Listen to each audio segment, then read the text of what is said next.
Good morning, student.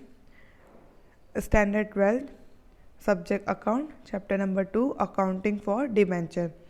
Normal अब यहाँ पे इंट्रोडक्शन है. Normally the company issues share capital for the requirement of long term fund. अगर हमें लॉन्ग टर्म फंड चाहिए, लंबे टाइम के लिए पैसे की ज़रूरत होती है, तो नॉर्मली कंपनी क्या इश्यू करती है? Share capital. Sometime in additional और to share capital if the company required more fund then this fund can be made by loan और बोरो अमाउंट. अगर कभी ऐसा भी हो सकता है कि हमें शेयर कैपिटल में कुछ अलग से पैसे की ज़रूरत पड़ती है, मोर फंड की ज़रूरत होती है, तो कंपनी वो फंड आइदर लोन के थ्रू लेती है या लोगों के पास से बोरो करवाती है. Financially sound company gate long terms loan from bank. Financially जो बड़ी अच्छी कंपनीज होती है उनको loan easily long term loan bank के पास से मिल जाता है या फाइनेंशियल इंस्टीट्यूट के पास से मिल जाता है. Mostly instead for borrowing such loan. ये लोन को वो बोरो करने से बेहतर क्या समझती है कि वो फाइनेंशियल इंस्टीट्यूट के पास से लोन ईजिली ले सकती है. In additional to borrow such loan, अगर हमें ये लोन बोरो करना है तो लार्ज इन्वेस्टमेंट कंपनी राइज करती है फंड पब्लिक के पास से सिक्योरिटी इश्यू करवा के, जो बहुत ही पॉपुलर है एक सिक्योरिटी जिसको बोलते हैं डिबेंचर या फिर बॉन्ड. कंपनी यहाँ पे कैरी करती है बिजनेस को इंटर पावर या अथॉरिटी देती है कि वो अपने लोगों पास से मनी बोरो कर सके हैं. उसमें यहाँ पे कंपनी ने बोरो किया है लॉन्ग टर्म फंड पब्लिक के पास से, और जिसमें कंपनी मनी बोरो कर दी है. इन्वेस्टमेंट, लोग इन्वेस्टमेंट कर सकते हैं कंपनी में, जिसमें कंपनी सर्टिफिकेट सब कुछ देख रही है. वो एक तरह से डेप्थ है, इन्वेस्टर वहाँ पे अपने इन्वेस्टमेंट कर रहे हो और कंपनी के लिए वो डेप्थ है, और उसको कहते हैं डिबेंचर. हु गेट डिबेंचर, जो डिबेंचर देता है, मतलब कंपनी, जो भी कंपनी ने जो कंपनी को मनी दे रहा है डिबेंचर के थ्रू या फिर वो परचेस कर रही है मार्केट में, जो भी वो उसका होल्डर होगा उसे कहते हैं डिबेंचर होल्डर या फिर होल्डर ऑफ डिबेंचर. मतलब जो भी इंसान ने कोई भी कंपनी में पैसे दिए हैं डिबेंचर के फॉर्म में, तो उस बंदे को बोलते हैं debenture holder. Debenture holder is not a consider, debenture holder को हम कभी भी ऑनर नहीं कंसिडर करते कंपनी का. वो कंपनी के लिए एक एक इन्वेस्टर है, जिन्हें इन्वेस्ट किया है, वो डेप्थ है जो कंपनी को कल नहीं तो परसों कभी भी पैसे देने पड़ेंगे. जबकि शेयर कैपिटल कंपनी के ऑनर माना जाते हैं. डिबेंचर एक डॉक्यूमेंट है जो कंफर्म करता है कि कंपनी के ऊपर डेप्थ है, मतलब कर्जा है, और वो कंपनी को एक कंपनी ने कुछ इश्यू करवाया है कॉमन सील के थ्रू, और उसके लिए कंपनी को उनको इंटरेस्ट पे करना पड़ेगा. उनका जो भी इंटरेस्ट होगा वो specific rate, specific time period debenture holder को कंपनी को देना है. वो पूरा एग्रीड टर्म्स, मतलब पूरा है एग्रीमेंट में पूरी चीज़ लिखी होगी.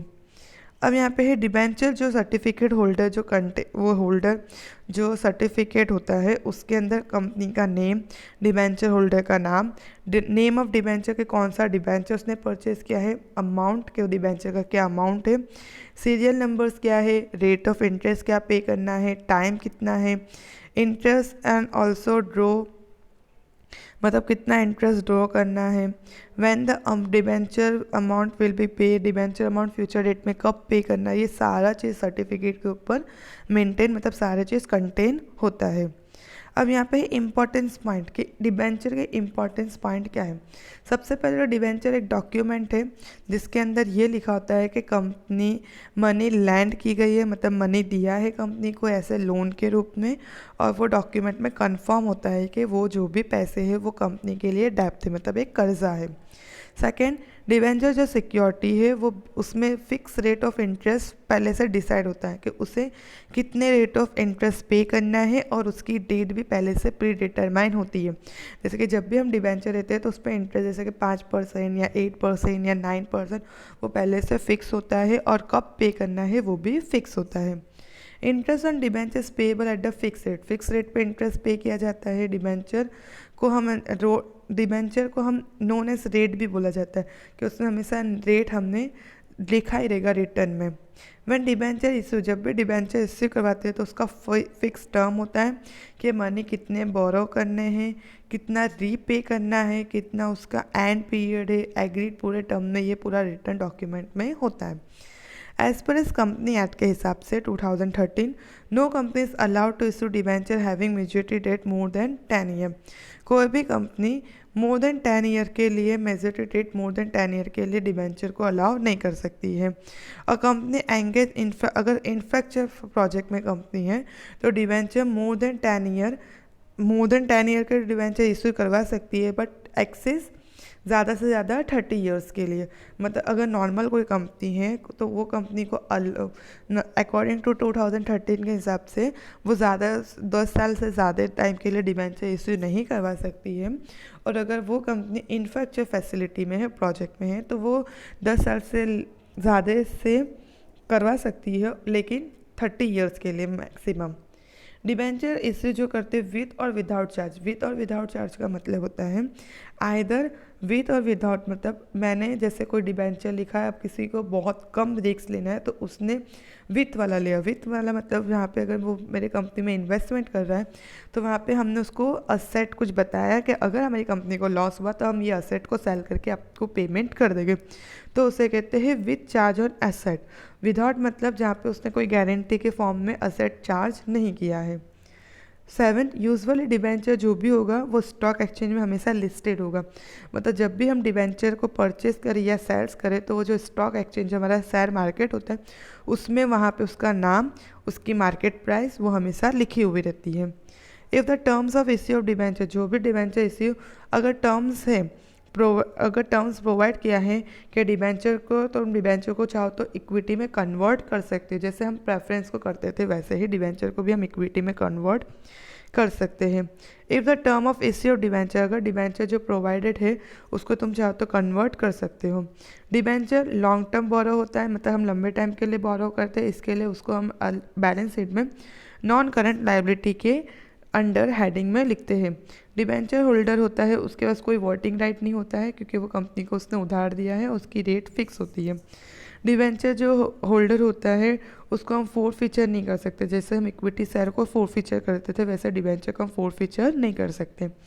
In the event of liquidation जब कंपनी बिकेगी तब डिबेंचर होल्डर को सबसे पहले पैसे दिए जाएगा, उसके बाद शेयर होल्डर को पैसे रिटर्न दिए जाते हैं। अब ये टाइप्स ऑफ डिबेंचर के, डिबेंचर कितने टाइप्स के होते हैं।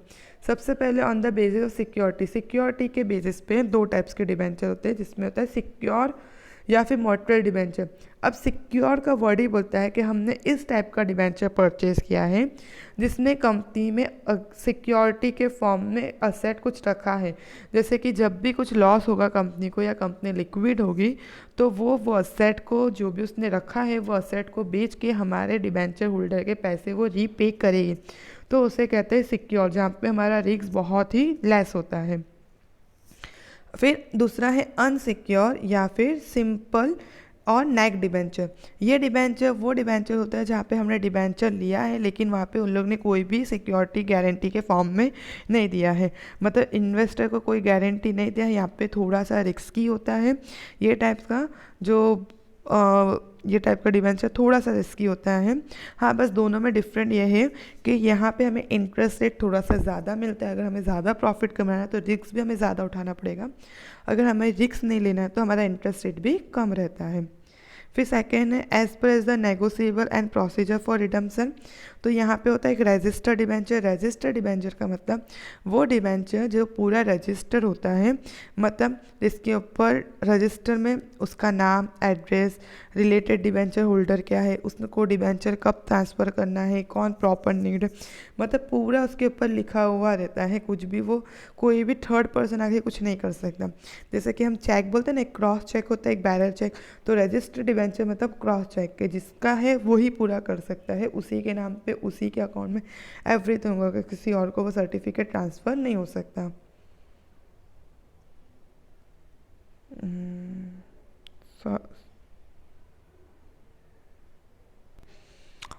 एंड दूसरा होता है बैरर डिबेंचर। बैरर डिबेंचर का मतलब होता है कि वो डिबेंचर जहाँ पे प्रोसीजर फॉर ट्रांसफ़र की कोई ज़रूरत नहीं होती है, मतलब जो परचेस कर रहा है, जो सेल कर रहा है, जिसके हाथ में डिबेंचर इस वक्त होगा वो आराम से कर सकता है। जैसे कि करेंसी नोट, जैसे कि नोट जिसके हाथ में वो डिलीवर कर सकता है, वो उसके राइट इंजॉय कर सकता है, वैसे उसको बोलते हैं बैरर डिबेंचर।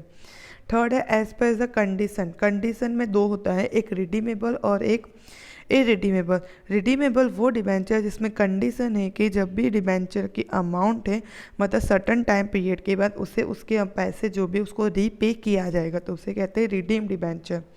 इरिडीमेबल डिबेंचर का मतलब होता है कि वो डिबेंचर जिसको रीपेएबल मतलब कंपनी लाइफ टाइम तक उसका डिबेंचर रहेगा, जब कंपनी लिक्विडेट होगी या कंपनी जब बंद होगी तब उस डिप के पैसे उसको रीपे किए जाएगा। फिर उसके बाद है कंडीशन के हिसाब से कन्वर्टेबल। तो एक होता है कन्वर्टेबल डिबेंचर, वो डिबेंचर जो इजीली हम इक्विटी शेयर में कन्वर्ट कर सकते हैं। मतलब हम अगर ने डिबेंचर परचेज किया है कन्वर्टेबल डिबेंचर, मतलब अगर हमें टाइम पीरियड कभी डिबेंचर को कन्वर्ट करना है तो हम इक्विटी में कन्वर्ट कर सकते हैं उसको स्पेसिफिक टाइम पीरियड के बाद। हमारे पास वहाँ पे ऑप्शन अवेलेबल होता है डिबेंचर होल्डर के पास। नॉन कन्वर्टेबल डिबेंचर मतलब सच डिबेंचर जो इक्विटी में कन्वर्ट नहीं कर सकते, उसे बोलते हैं नॉन कन्वर्टेबल डिबेंचर। जैसे हमने प्रेफरेंस पढ़ा था सेम वैसे ही डिबेंचर का भी पॉइंट है। तो ये है हमारा types of debenture. Thank you.